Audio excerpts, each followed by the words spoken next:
তোমার লাঠি কালকে আমার ঠাকুমাকে কেন আই লাভ ইউ বলেছে? আমার লাঠি? হ্যাঁ, আমার ঠাকুমা রাস্তা দিয়ে বাজার করে হেঁটে হেঁটে যাচ্ছে, বলছে ও ঠাকুমা আই লাভ ইউ, তোমাকে ভালোবাসি। ঠাকুমা তো থাকতে পারছে না, বলছে না আমার ওকে চাই, নাহলে আমি মরে যাবো। আমি কি করবো বলো? হ্যাঁ, আমার নাতি তো নাই শুনবো। তোমার নাতি আছে, আমাকে বললো ওর লাঠিটাই করে দেবো। ঠাকুমা বসে আছে সকাল থেকে 3 দিন ধরে কিছু খাই নেবো। নাম কি?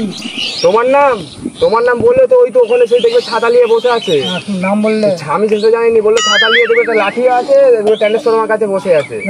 হ্যাঁ গো, তোমার লাঠি কারো করে দেখতে।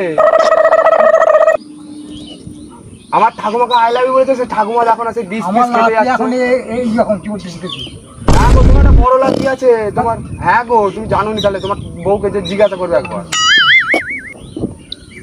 আমি কি করছি? আমার ঠাকুমা সে কি কাঁদছে গো, বলছে ও লাঠিটাই আমার চাই। তুমি এবার বলো কি করবো? আমার লাঠি ছোট লাঠি। তুমি বিয়ে দিয়ে দাও না, কি আছে, মরে গেলে তো আমার ঠাকুমা মরে গেলে সব সম্পত্তি তার হয়ে যাবে। আমার ঠাকুমার তো আর দুধ আছে, খেয়ে নিবে। আমাদের গরু আছে 2টো, আমাদের 2তলা ঘর আছে, সব তার হয়ে যাবে। আমার ঠাকুমা যদি মরে যায় কিন্তু আমি থানা পুলিশ করে ফেলবো। ঘর যেতে পারবে না, ছোট তো। সে আই লাভ ইউ বলে দিচ্ছে আমার ঠাকুমাকে।